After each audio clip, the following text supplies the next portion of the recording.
when I saw Saraya on the Titantron, I went off.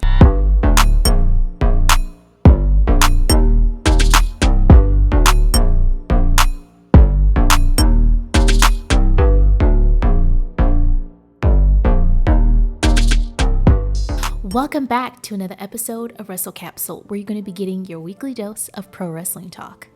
And I'm your host, B. So welcome back to the show.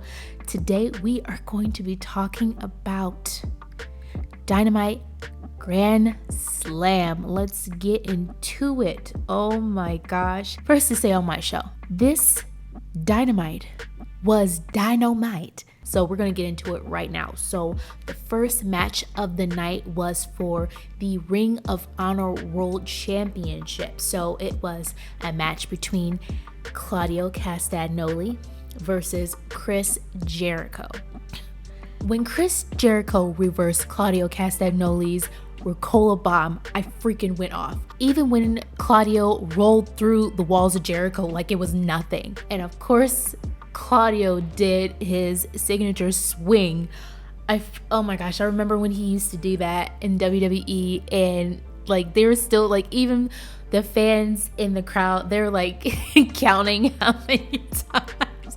Like, I love when he does the freaking swing. What surprised me about this match was the fact that Chris Jericho won the Ring of Honor World Championship match with a Judas effect. And then, of course, Jericho Association Society, they all came out to, celebrate with him. Danny Garcia came out and gave Chris Jericho a high five. And this high five looked so it was so anticlimactic. It was just like it's like he didn't want to give him a high five about it. The AEW World Tag Team Championship match between Swerve and Our Glory and the Acclaimed. I love how polar the fans were in the crowd in New York, because when Swerve and Our Glory came out, people were booing, and then when the Acclaimed came out, people were cheering. They had Fabulous, the rapper, come out with Swerve, and I was like, how did Tony, I wouldn't say how Tony Khan get him, but it's Tony Khan. He owns multiple sports teams. He has money coming out of his butt crack. There are multiple celebrities on Grand Slam. I know I'm jumping ahead, but when they were having their backstage segment with Tony Schiavone and Jade and the baddies, and Jade is always talking out of the side of her neck. But then, because Jade is supposed to be having a match with Diamante at the Grand Slam Rampage, and Diamante comes in with Trina, the rapper. I'm like, hold on. First we got Fabulous, now we got Trina. What other celebrity is gonna come out on Rampage? I mean, hey, Tony's just...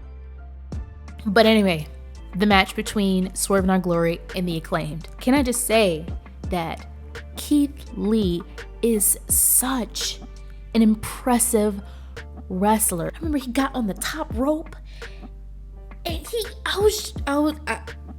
there was one point where Max was in the corner of the ring, and Swerve and Keith Lee were just wailing on Max, and I'm just like, oh gosh, are they gonna freaking win again? But no, Max came back. He came back strong. He picked up Keith Lee like it was nothing.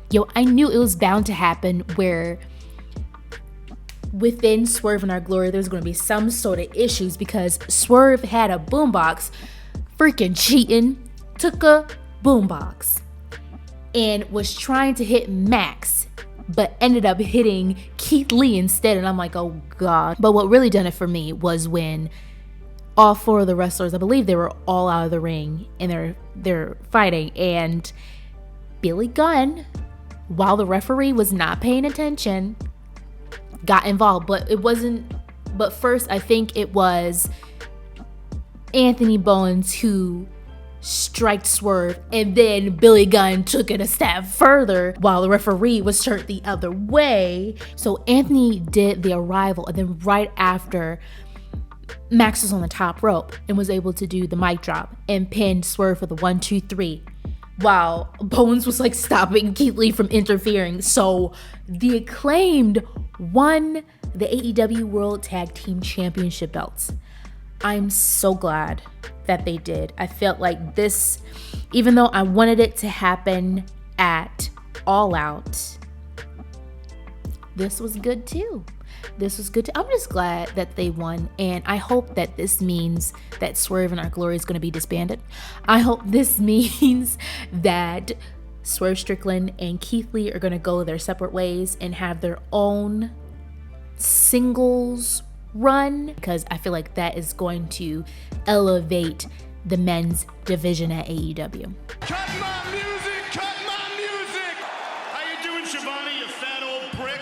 Let's talk about this AEW All-Atlantic Championship match between Orange Cassidy and champion Pac. You know Orange Cassidy. Whenever he is involved in a match, you know he's going to play the mind games. He's going to do the thing where he puts his hands in his pockets.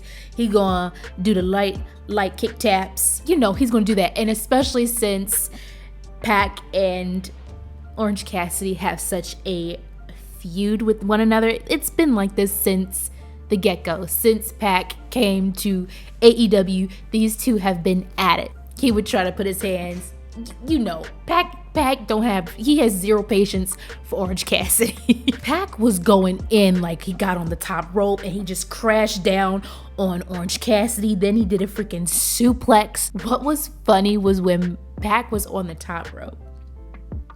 I don't know if he was going to do like a 450 splash or not, but he was on the top rope and Orange Cassidy was on the mat, and then he put both his legs up. So Pac couldn't do his move, and like Gorgeous like, go ahead. Even though Orange Cassidy brings a comedic element to a match, don't sleep on his moves. When Orange Cassidy did 2 DDTs, diving DDTs in a row, I went off. Pac cheated. He freaking cheated when he was outside the ring. He grabbed the hammer for the bell. He hit it from Bryce, and he was able to hit Orange Cassidy in the head and then pin for the 1-2-3. So then Pac retained the All-Atlantic Championship. Bryce was like looking at Orange in the ring. He was just out, and then looked at Pac, and he was just like, what happened? What'd you do? And then Pac gonna be like, like, yeah, I elbowed him in the head. That's what happened. Freaking liar. It was okay. It was very comedic, but there were a lot of really good moves from both wrestlers. So the next match was a 4-way match for the AEW Interim Women's World Championship. So it was Toni Storm, Britt Baker, Serena Deeb, and Athena. There are a lot of submission holds in this match, and I don't hate that at all. I remember at one point it was Serena Deeb and Toni Storm. They both had Athena and Britt Baker in a hold, and they were like facing each other, and they just started slapping each other while they had the other wrestlers in a hold. That was funny.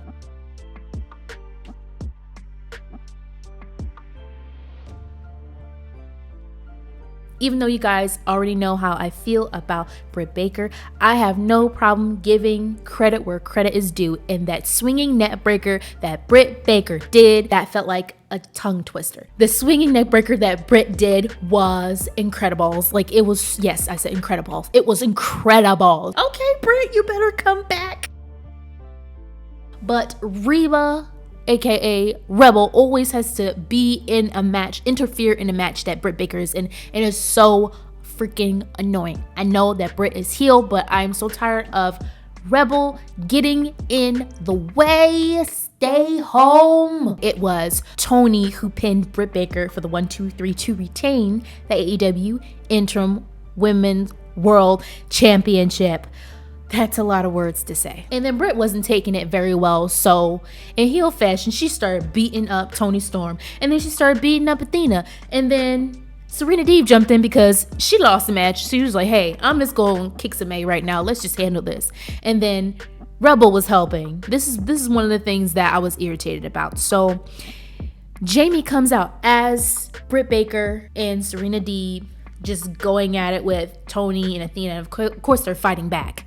Of course, Athena and Toni Storm are fighting back. And then Jamie Hayter comes out And I'm expecting there to be a brawl between Jamie and Britt because they've been having issues ever since All Out. You know, that whole situation of that match, how it went down. No, she ends up helping Britt and it's like mouthing like to the fans, that's my best friend. And I'm just like, wait, y'all been having problems this whole time since All Out. And now she's your best friend and y'all done worked it out. But prior to that, through the different short segments on Rampage and Dynamite, you've been like not talking to her and been having stank face Jamie haters. So I'm thoroughly confused. I feel like all that buildup, I was expecting them to turn on one another and have a match because that would have been dope as freak. But instead, you guys are cool now? Like, what the freak? Like, that buildup was for nothing. That's like super trash. That's like a perfectly good match for a pay-per-view thrown in the trash and then pooped on. And I'm just like, that was so stupid. That shouldn't have happened. And then we hear some entrance music and we're trying to figure out who it is. When I saw Saraya on Titantron, I went off. Freaking Paige. Saraya's Paige. You know who I'm talking about. Oh my goodness. Oh my gosh. The woman is at AEW. I know she left WWE and she changed her social media so she was no longer going by Paige and now she was going by her real name, her first name. She shows up at Grand Slam and then she comes out and she goes in the ring and then, you know, Serena, Deeb, Rebel, Britt Baker, they all scatter like little flies. The main event, which was for the AEW World Championship. Bryan Danielson versus Jon Moxley. The two friends, the two members of the Blackpool Combat Club. This match, sir. This match was lit. At the beginning of the match, and like it took a little bit for Jon Moxley to kind of make a comeback. At first, I was thinking that Bryan Danielson was going to win this match, but in the end, Jon Moxley did, which is what I was predicting in the beginning because it would make sense, especially with this new storyline between MJF and Jon Moxley.